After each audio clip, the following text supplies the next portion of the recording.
Full cutting ಆಗಿದೆ ನೋಡಿ sir, ಮಾಡಿದ್ದೀನಿ ಎಂಡ್ ಟು ಎಂಡ್, ಸಿಂಗಲ್ ಟೈಮಲ್ಲಿ ಕಟ್ ಆಗಿದೆ.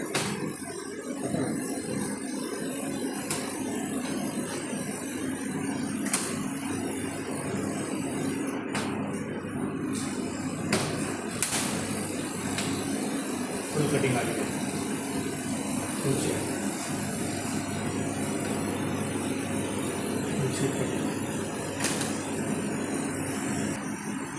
ಸರ್. ಮತ್ತು ಒಂಚೂರು ಆಯಿಲು ಅಥವಾ ಆಯಿಲ್ ಮಾಡಬೇಡಿ, ಗ್ರೀಸ್ ಒಂಚೂರು ಹಾಕಿದೆ, ಇಲ್ಲಿ ಸ್ವಲ್ಪ ಫುಲ್ ಇದಾಗಿದೆ, ಇಲ್ಲಿ ಸ್ವಲ್ಪ ಗ್ರೀಸಿಂಗ್ ಮಾಡಿ, ವೈಟ್ ಗ್ರೀಸ್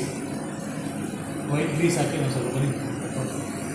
ಇಲ್ಲಿ ರಾಡ್ ಇದೆಯಲ್ಲ, ಈ ರಾಡಿಗೆ ಗ್ರೀಸ್ ಹಾಕಬೇಕು, ಮತ್ತು ಇಲ್ಲೊಂದಿದೆ ರಾಡು, ಈ ರಾಡು ಗ್ರೀಸ್ ಹಾಕಬೇಕು, ಮತ್ತು ಇಲ್ಲಿಗೆ ಇದಕ್ಕೊಂದು ಸ್ವಲ್ಪ ಗ್ರೀಸ್, ವೈಟ್ ಗ್ರೀಸ್ ತರಿಸಿ ಅದಕ್ಕೊಂದು ಸ್ವಲ್ಪ ಲೈಟಾಗಿ ಹಾಕಬೇಕು ಸರ್, ಜಾಸ್ತಿ ಹಾಕಬೇಕು, ಲೈಟಾಗಿ.